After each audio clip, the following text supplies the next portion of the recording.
Dan kalau saya perhatikan ya, sepertinya belum ada satupun para elit politik yang menentang keras terkait dengan usulan Purnawirawan TNI ini. Ya, saya tidak tahu apakah ini cuma penilaian subjektif saya atau tidak. Tapi sejauh ini saya melihatnya memang seperti itu. Ya, coba perhatikan saat Wakil Ketua DPR RI Sufmi Dasko dimintai tanggapan terkait dengan soal usulan pemakzulan Gibran misalnya. Dia hanya menjawab, saya masih belum sempat membaca suratnya. Ya, jumpa lagi dengan saya di Opsi Politik. Hari ini saya perhatikan isu mengenai pemakzulan Gibran nampaknya semakin serius. Tapi anehnya masyarakat ini terlihat tenang, aman, dan tidak ada yang khawatir sama sekali. Lah ini kan aneh. Nah, sekarang coba perhatikan saja ya, masyarakat kalangan bawah justru seperti tidak ada yang peduli dengan isu pemakzulan Gibran. Mereka tidak ada yang khawatir ataupun melawan, apalagi melakukan aksi-aksi demo dan lain-lain. Bayangkan saja, lah ini kan aneh. Padahal surat mengenai usulan pemakzulan Gibran sudah dikirimkan kepada pihak DPR RI, MPR RI, dan juga DPD RI. Nah, saya nggak tahu apa yang akan terjadi nanti. Mengapa masyarakat ini terkesan cuek dan tidak peduli sama sekali? Apa jangan-jangan ya masyarakat ini setuju? Ya siapa tahu kan. Karena ya kalau saya perhatikan, masyarakat ini jauh lebih peduli dengan masalah terkait dengan soal lapangan kerja. Masyarakat lebih peduli dengan masalah isi perutnya. Nah, sementara isu mengenai pemakzulan Gibran ini kan lebih kepada ranahnya para elit politik. Jadi kalau usulan Purnawirawan prajurit TNI sudah dikirimkan kepada DPR dan MPR, maka kita tinggal menunggu waktu. Apabila para elit sudah berkehendak ya, maka semua yang awalnya tidak mungkin bisa saja menjadi mungkin. Ya, kurang lebih samalah ketika Gibran ingin maju sebagai calon wakil presiden. Kan awalnya juga Gibran ini tidak memenuhi syarat lantaran usianya masih belum mencukupi. Tapi siapa yang sangka hanya dalam hitungan hari ya, semuanya itu pun bisa berubah. Ya, segala kemungkinan itu bisa saja terjadi, tergantung para elitnya mau gimana. Kalau para elitnya setuju dan sepakat, maka kun fayakun semua akan terjadi. Nah, begitu juga sebaliknya, kalau di tingkat level elitnya tidak ada yang setuju, tidak ada yang sepakat, maka barangnya pun juga tidak akan jadi. Si simple itu. Dan kalau saya perhatikan ya, sepertinya belum ada satupun para elit politik yang menentang keras terkait dengan usulan Purnawirawan TNI ini. Ya, saya tidak tahu apakah ini cuma penilaian subjektif saya atau tidak. Tapi sejauh ini saya melihatnya memang seperti itu. Ya, coba perhatikan saat Wakil Ketua DPR RI Sufmi Dasko dimintai tanggapan terkait dengan soal usulan pemakzulan Gibran misalnya. Dia hanya menjawab, saya masih belum sempat membaca suratnya. Nah, ini kan jawaban yang normatif kalau menurut saya. Nah, begitu juga dengan AHY Ketua Umum Partai Demokrat. Ketika AHY dimintai tanggapan terkait dengan usulan pemakzulan Gibran, AHY ini hanya menjawab, saya belum melihat, saya belum membaca suratnya. Nah, normatif sekali kan jawabannya. Jadi ya pada intinya kebanyakan para elit partai hanya berkomentar normatif dan tidak menunjukkan penolakan yang keras. Dan terus terang ya, saya jadi semakin khawatir. Apa jangan-jangan di tingkat elit juga akan serius membahas usulan surat pemakzulan Gibran? Nah, apakah seperti itu? Ya, seperti yang sering saya sampaikan bahwa tidak ada yang tidak mungkin dalam politik. Apalagi Pak Jokowi sekarang sudah tidak berkuasa seperti dulu lagi. Jadi ya secara kekuatan memang sudah tidak sekuat dulu lagi saat beliau masih menjabat sebagai Presiden RI. Bayangkan saja ya, Pak Jokowi ketua partai saja bukan. Jadi secara politik memang sudah tidak sekuat dulu lagi. Apalagi saat ini Pak Jokowi mengalami sakit kulit katanya. Ya, saya sih tidak tahu penyebabnya karena apa. Katanya sih karena alergi kulit. Nah, entah itu karena alergi kulit beneran atau karena beban pikiran. Saya juga tidak tahu yang benar yang mana.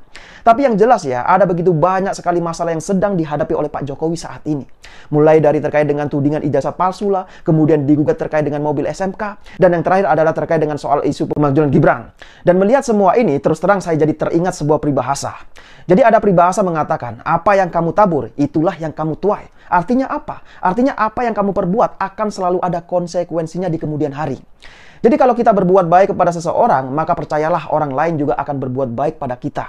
Begitu juga sebaliknya. Jadi jangan pernah merasa bisa berbuat seenaknya. Apalagi saat berkuasa, semua aturan diotak-atik semaunya.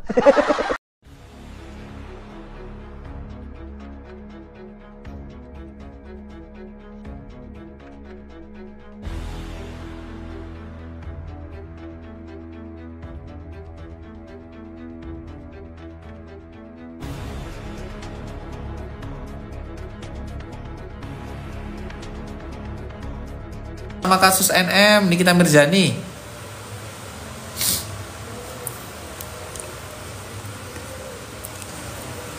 Hai bos, aku suka sama kontenmu. Terima kasih Alicia Kela. Terima kasih Alicia Kela.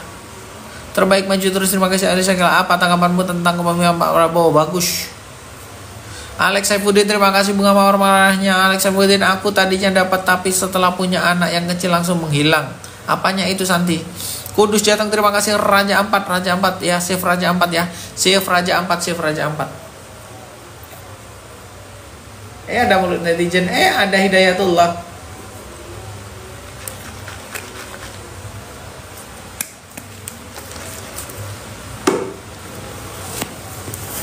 Bantuan dari pemerintah berarti itu sudah kaya, sudah enak hidupnya. Bunda Mas Suna, terima kasih bunga mawar merahnya, terima kasih ya. Terima kasih yang lain yang mau ngasih bunga mawar merah silahkan ditunggu. Komentarku nggak kebaca bang. Oh ya, ini dibaca ini. Save Raja 4 ya, save Raja 4, save Raja 4. Bunga mawar merah kok nggak ada yang datangnya? Mana bunga mawar merah? Kok sedikit yang datangnya? Bunga mawar merah, mana mawar merah? Bunga mawar merah. Waalaikumsalam Kang Holil, terima kasih Kang Holil.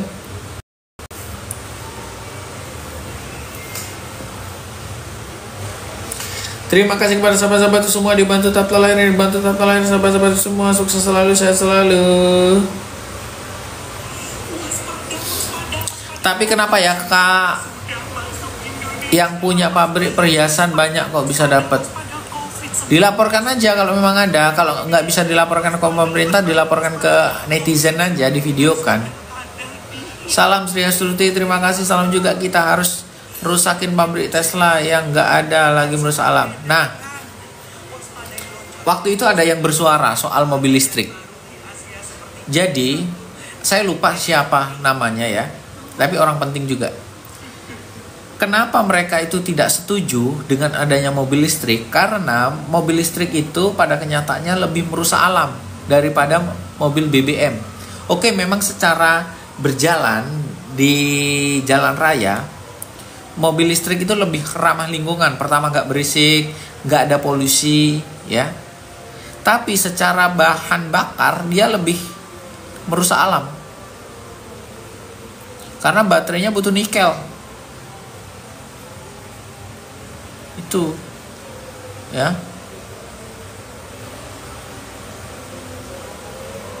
Saya takut kirim bukti soal saya takut sama keselamatan saya. Ya udah, nggak apa-apa. Kok kalung nggak dipakai? Kalungnya tidur bu, buat besok sholat Idul Adha. Kilang kereta itu sudah lama. Sebenarnya hilirisasi nikel itu Indonesia terlalu ugal-ugalan, betul. Soal hilirisasi itu kan, ya kita tahulah presiden siapa, dan waktu kampanye kan diteruskan sama anaknya, hilirisasi, gitu kan.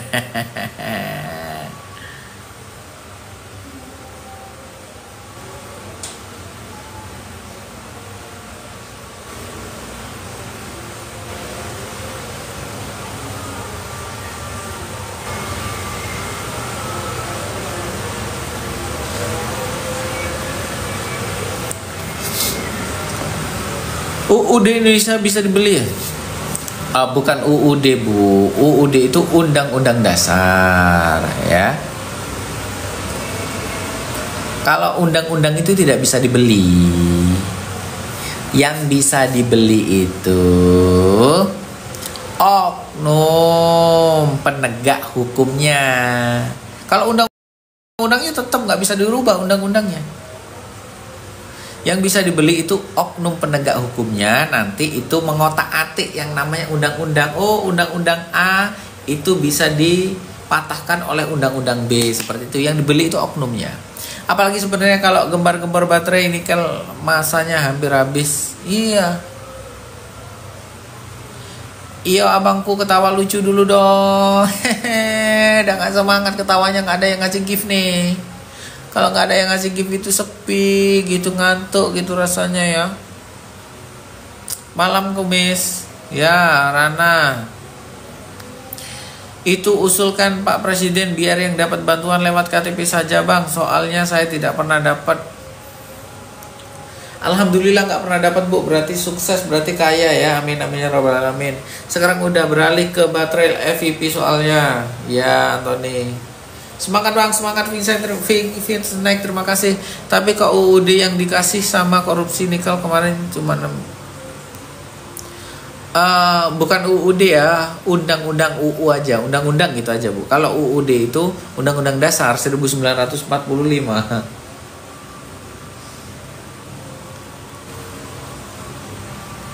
Itu. Terima kasih pada sahabat-sahabat semua yang sudah bergabung di Room Live Mulut Netizen ya, dibantu tata layar, sahabat-sahabat semua. Dibantu tata layar ya. Yang belum follow silahkan dibantu follow akun Mulut Netizen ya. Yang sudah follow silahkan dibantu like, comment, and share konten-konten Mulut Netizen ya. Terima kasih sahabat-sahabatku semua. Yang punya rezeki banyak silahkan dibantu giftnya ya. Nggak apa-apa lah, saya ngemis dikit-dikit ya. Ya sebenarnya gift itu bagi saya itu semangat ya. Semangat aja kalau dapat gift itu, bahagia gitu, support gitu ya, daripada saya judol ya kan. Judol bahaya saya, ketagihan saya nanti, kecanduan judol saya nanti.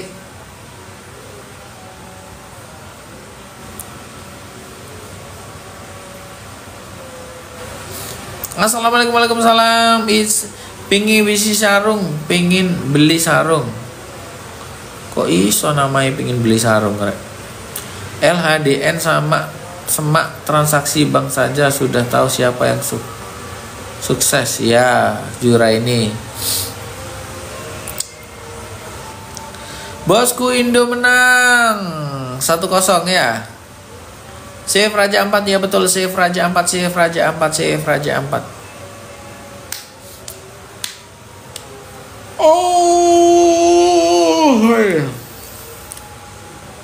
Awalnya saya mendukung hilirisasi, tapi setelah tahu realitanya kok malah menyedihkan, sangat menyedihkan. Kritik Pak Prabowo aman, Kabang? Aman. Pak Prabowo itu aman daripada Pak Presiden sebelumnya. Kak sampean kalau konten saya senang sekali, terima kasih Yunita, terima kasih. Menurut Abang gimana? Yang mana anak menteng? Indo menang vs Cina, alhamdulillah 1-0 ya. Pak, cara kirim video ke Mitisen kasih jalurnya Pak, biar dapat ada support dari Mitsen Pak. Apa itu maksudnya? Min info Cikiwir dong, pengen linknya. Nggak bisa saya Cikiwir. Terima kasih Pak Jero sudah membagikan live saya Pak Jero. Kasihan sama Raja 4 dirusak alamnya sama pejabat nggak bertanggung jawab, betul. Save Raja 4 ya.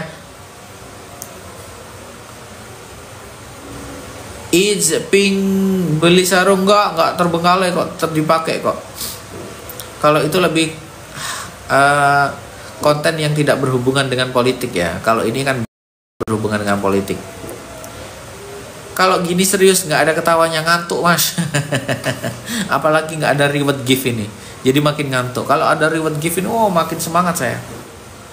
Kalau mundi Mas Bubuk, tumben kalem ya, ngantuk Azura, nggak ada gift itu Azura jadi ngantuk. Spill pendapatan dari akun tukang komen. IDJN pingin, terima kasih. Saya jelaskan ya. Saya tidak pernah mendapatkan uang dari VT yang pernah saya buat di konten Mulut Netizen, tidak pernah. Ya, karena TikTok itu tidak pernah menggaji video yang kita buat, tidak. Kita bisa mendapatkan duit dari TikTok itu dari 3 macam. Rita Nasaru, terima kasih absen nomornya. Pertama, endorse. Kedua, affiliate. Ketiga, live. Ya, saya tidak ikut affiliate di akun Mulut Netizen. Saya juga tidak endorse di akun Mulut Netizen. Siapa yang mau mengendorse orang mengkritik pemerintah? Ya, saya hanya mendapatkan uang jajan aja dikit. Ya, nggak banyak ya. Gift. Itu kalau ada yang ngasih. Contoh satu malam ini ya kan. Nggak ada tuh $1 itu yang ngasih tuh. Ya nggak apa-apa lah, niat saya itu kan hanya berbagi informasi kepada masyarakat. Ketika memang ada yang nge-give ya nggak apa-apa. Saya syukuri. Saya berterima kasih karena gift saya juga bukan tujuan utama di live ini. Gift itu sebagai semangat aja. Sebagai support aja kepada saya. Tapi bukan tujuan utama. Tujuan utama saya adalah membagi informasi kepada masyarakat. Assalamualaikum Bang Rita Nasaru, terima kasih. Indonesia masuk top 2 termiskin. Masuk itu juga. Nomor 2 pengangguran tertinggi di Asia. Informasi apa yang Anda bagikan? Nggak punya informasi. Rita Nasaru, terima kasih Rita Nasaru. Save Raja 4, Save Raja 4, terima kasih Save Raja 4.